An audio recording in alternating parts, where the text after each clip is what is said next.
So hello everyone, welcome back to the Python series. So మనం previous వీడియోలో arithmetic operations లో 3 operators గురించి తెలుసుకుందాం. సో ఈ రోజు కూడా ఒక 3 ఆపరేటర్స్ గురించి తెలుసుకుందాం. And let's go and let's learn them. So ఇక్కడ ఇంకొక టాపిక్ డివిజన్ అనే ఆపరేటర్ అర్థమెటిక్ ఆపరేషన్స్లో.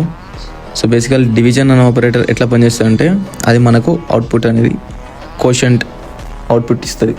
సో బేసికల్గా మీరు ఇక్కడ క్వశ్చన్ చూస్తే A = 10, B = 5, result equal to A division by B అన్నప్పుడు మనకు అవుట్పుట్ ఏమైనా వస్తుంది, కోషంట్ అనేది మనకు అవుట్పుట్ వస్తుంది. ఇక్కడ అవుట్పుట్ చూస్తే మీరు 2.0 అని అవుట్పుట్ కింద వచ్చింది. సో సేమ్ అలానే సెకండ్ టాపిక్ ఫ్లోర్ డివిజన్ అని ఉంటుంది అర్థమెటిక్ ఆపరేషన్స్లో. సో ఇది ఎట్లా పనిచేస్తుంది అంటే, డివిజన్ అనే ఆపరేటర్ మనకు కోషంట్ ఇస్తుంది, కానీ అది ఫ్లోట్ వాల్యూ కింద ఇస్తుంది. కానీ ఫ్లోర్ డివిజన్ అనేది ఇంటిగ్రల్ పార్ట్ మాత్రమే ఇస్తుంది. ఫర్ ఎగ్జాంపుల్ ఇక్కడ A = 10, B = 3 అని result equal to A floor division by B అన్నాం. ప్రింట్ రిజల్ట్ వచ్చినప్పుడు, ప్రింట్ చేసినప్పుడు అవుట్పుట్ అనేది మనకు 3 వస్తుంది. ఇంటిగ్రల్ పార్ట్ ఉండి ఫ్రాక్షనల్ పార్ట్ అనేది డివైడ్ అవుతుంది. So this is the topic for today.